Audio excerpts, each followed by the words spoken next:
federal guidelines, I believe, that are out there that on how you approach these things.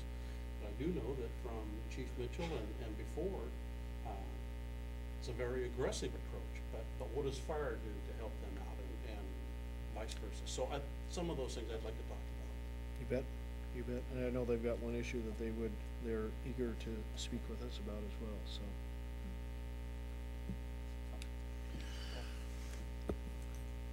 I wanted to mention that in the line of working together, the Port Commission at the Port of Kamas-Washougal has changed its meeting night from Monday to Tuesday to make it easier for me to go to their meetings and to make it easier for one of them on a rotating basis to come to our meetings.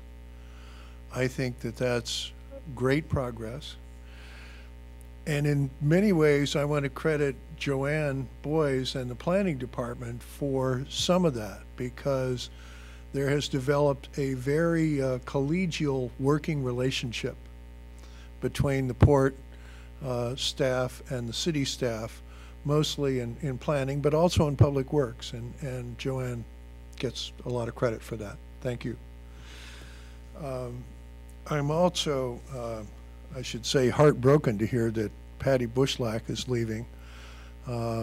She's been chairman of the Planning Commission for a number of years, and she is among the best, most competent chairperson I've ever seen in any organization.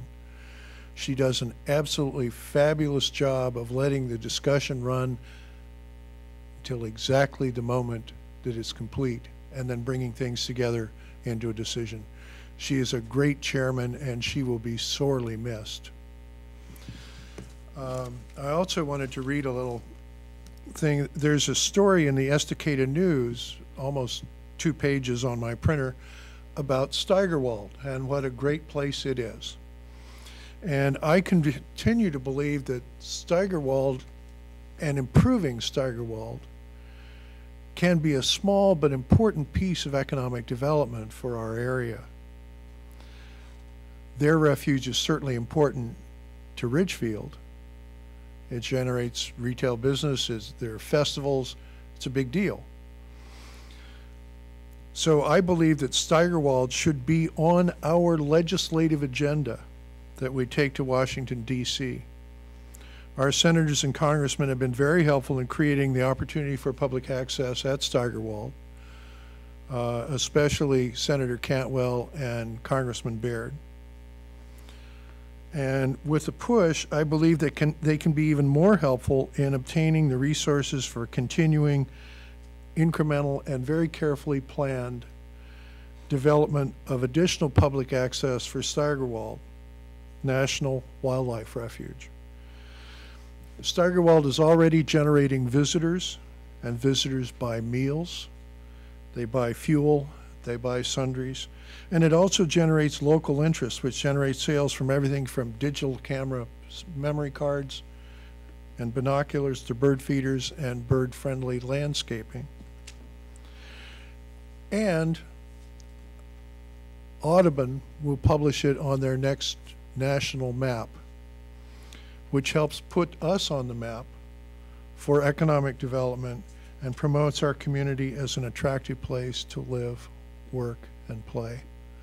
So I would encourage us to make Steigerwald part of our legislative agenda. Thank you.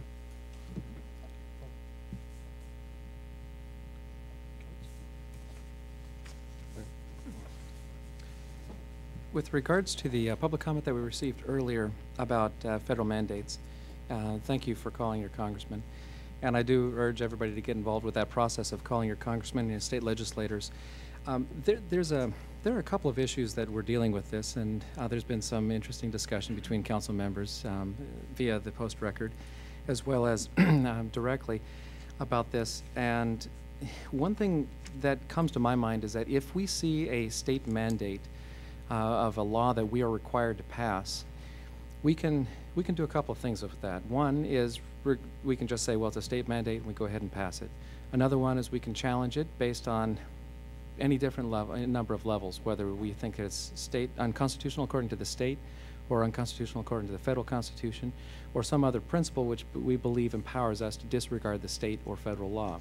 The challenge is, if we ever do go down that road, we're going to have to be ready for a very expensive legal battle. And it's not just the legal battle with lawyers that we take to the state Supreme Court or to any other jurisdictions. It could also be from other third parties suing us for not being in compliance with those laws. It's a very real discussion that I think we need to have as a community with some of the laws that we see that we've passed recently, and potentially with some that are coming on down the road. But it's one that we have to go in. That's a discussion I believe that we have to go into with our eyes open. If we do decide to go down that road, we have to be willing to accept the consequences. One other consequence, which the public is not aware of, but the council is, because of some emails that were distributed to us in answer to questions that were posed last Monday when we were talking about another bit of legislation that's coming down from the state, and that's about our commute trip reduction. In response to that code, the question was asked, what is the penalty that the city gets if we are not in compliance with that code?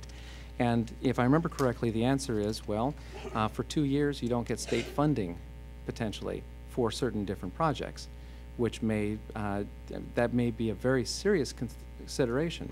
Now, it's also true that perhaps state funding is going to dry up in the near future, and that won't be a factor, but as long as it is a factor, it's something we have to be willing to forego. And it's an issue that I haven't completely solved on my end completely.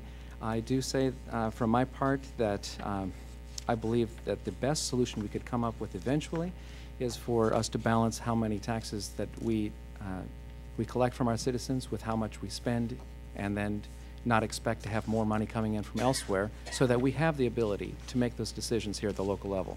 That's my input. I certainly understand that for the pragmatism of those who don't share my view, I completely understand where they come from that, and I respect their point of view. And I'm not going to give them a hard time about that. I'm simply representing my point of view. Thank you. Mr. Shoemaker. I'd like to add what Councilman Delavar was talking about the commute trip reduction. Before we get involved in a lawsuit, I'd like to see us at least conduct an intensive lobbying effort by the administration and by the council in Olympia. I'd like to go up there and sit in front of the committees that make some of these unfunded mandates, like this commute trip reduction. And I would like to challenge them on a number of issues. One is interference in our municipal affairs. They're dictating to us, they're not providing the funding, and yet they're telling us what we can do and can't do. Secondly, I'd like to challenge them on the science behind the laws that they're putting on our backs. And finally, I'd like to challenge them on their political agenda. And I'd like to invite the press in while we do that, because I think this thing needs to see the light of day. And maybe we can, if not stop, at least slow the unfunded mandates. And I'd like to do this before we get involved in a lawsuit, which may be costly for us. Then if it doesn't work, we can talk about the lawsuit. There's always time for that. Thank you. Councilman Morris. Since this is our last evening to have the wit and wisdom of Lloyd, there's a lot of wit there. It's a little dry once in a while. Desiccated. And I want to thank you publicly for coming over and helping us out. You're welcome. The other thing that I'd like is,